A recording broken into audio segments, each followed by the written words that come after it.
For a simple review of the missionary journeys, follow along with Paul in this 3-minute overview of Acts 13 through 28. Journey 1.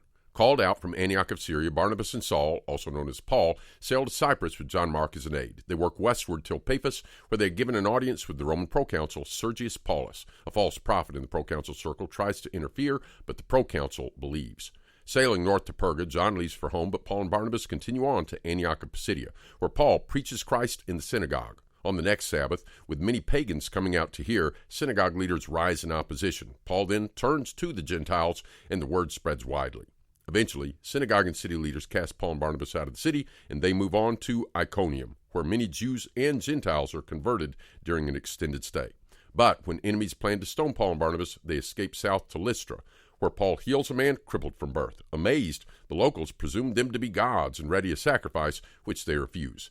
But things turn violent when agitators from Antioch and Iconium pursue. Paul is stoned, dragged from the city, and left for dead. Surviving, Paul and Barnabas move on to Derbe and teach many, after which they reroute and return to Antioch of Syria. During this interim, some men from Judea come in and attempt to Judaize the church here. This takes Paul to Jerusalem and back in resolution of the issue. Journey 2. Wanting to revisit the churches from the first journey, but not agreeing whether to take John Mark again, Paul and Barnabas split ways and split the work. Barnabas and John Mark go to Cyprus, while Paul and Silas, a prophet from Jerusalem, head northwest. Returning to Derbe and Lystra, Paul is joined by young Timothy. Traveling further to Troas, he is joined by Luke the physician.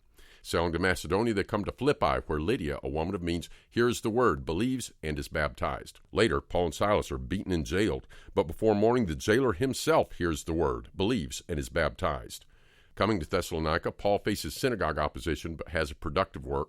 When opponents assault a house where he'd been, Paul and Silas go by night to Berea, where the gospel is better received in the synagogue and many believe. When Thessalonian enemies pursue, Paul sails to Athens, where he engages philosophers and speaks to Areopagus. Coming to Corinth, the capital of Achaia and a notoriously immoral city, Paul labors a year and a half, and many believe and are baptized. After pausing at Ephesus but hoping to return, Paul sails back east. Third journey. Returning to Ephesus, Paul spends about 3 years in this leading city, and the gospel spreads widely, so much so that idol makers, fearing a loss in sales, ignite a large riot. Paul revisits Macedonia and Greece, receiving contributions for poor saints in Jerusalem.